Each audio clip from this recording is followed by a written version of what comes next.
incredibly dangerous because she's right. There are many Americans who don't know how this process works, who don't know that the FBI or these prosecutors have to go to a judge and articulate and make a showing. And let me tell you, I've had to do this before. It's very difficult to get a judge to agree with you. You have to set forth facts and tell them why this is. We understand, Your Honor, that there are less intrusive ways to get at this evidence, but we don't believe, we do not trust that this person will adhere to our request if we just send a regular subpoena. We think this is the best way to get this evidence. We must have the element of surprise. We're out of time, Ned, but I want to give you the last word here. Where does this go next? Well, Chris, if I might just follow up on Midwin's point there, yesterday was a very bad day for Donald Trump, but it was a very good day for the rule of law. It underscored the key point here that no man is above the law, not even Donald Trump. In terms of where this goes next, look, the U.S. Attorney's Office in the Southern District of New York now has a trove of information that they are sifting through. They will first sort out any privileged documents, but there is the very real possibility, I would suspect, that they have recovered and now in their possession further information that could feed back into Mueller's probe, and that will be further bad news for Donald Trump in the days ahead. We want to thank you all really quickly and get some breaking news about President canceling a scheduled trip that was planned later this week. Let's go back to the White House. NBC's Jeff Bennett. What are you hearing? Hey, Chris, President Trump was set to make his first visit of his presidency to Latin America later this week, but we've just learned from White House Press Secretary Sarah Sanders that that trip is now called off. Here's the statement she sent out moments ago. President Trump will not attend the 8th Summit of the Americas in Lima, Peru, or travel to Bogota, Colombia, as originally scheduled. At the president's request, the vice president will travel in his stead. The president will remain in the United States to oversee the American response to Syria and to monitor developments around the world.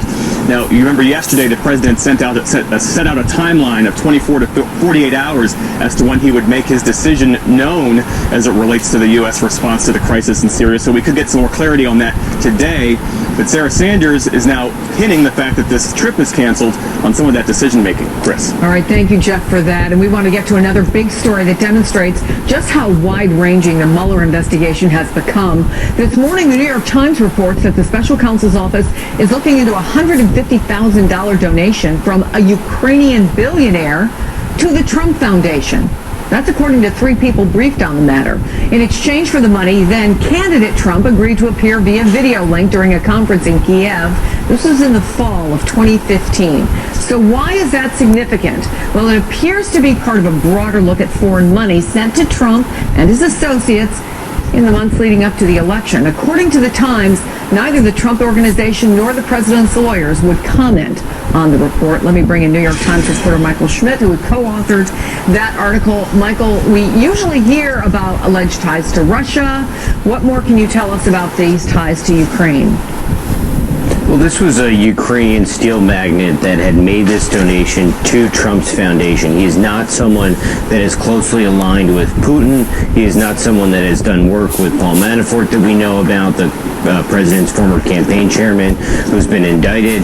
This is someone else. What happened was in September of 2015, Donald Trump gave this sort of awkward talk through a video link to a conference that was going on in the Ukraine.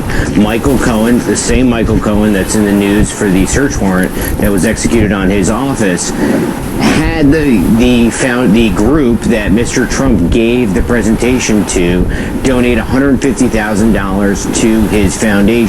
The Trump organization, in response to a subpoena that was given to them by Meuller earlier this year, has handed over documents about this payment. Now, the interesting thing, if we remember, is all the controversies about President Trump's foundation, the foundation being accused of essentially being a piggy bank for the president using it for his own personal needs and, and political things. So that is what we're looking at. Are we looking at something that looks bad or something that could be legal jeopardy?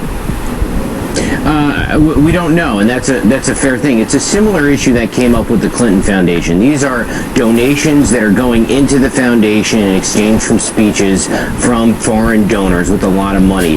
This person, this steel magnate, Victor Pinchuk, gave millions and millions of dollars to the Clinton Foundation over the years. He's someone that has deep business interests that have issues in the United States. He's been accused of dumping his steel and undercutting American steel makers, and he's a big player in the Ukraine.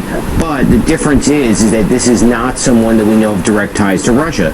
So it raises a sort of larger question, which is, what is Mueller really looking at in terms of these flows of money? Remember, the president said there was a red line, the red line being if Mueller looked into his finances beyond Russia. And this is sort of in the reddish area. Michael Schmidt, as always, thank you so much for that. And coming up, word of the Cohen raid nearly erased all of the Dow's 400-point rally in the final hour of trading Monday. But futures are way up after a speech about tariffs from China's Xi Jinping. The opening bell is just minutes away. Plus, get ready for some fireworks. Facebook's Mark Zuckerberg preparing right now to face off with senators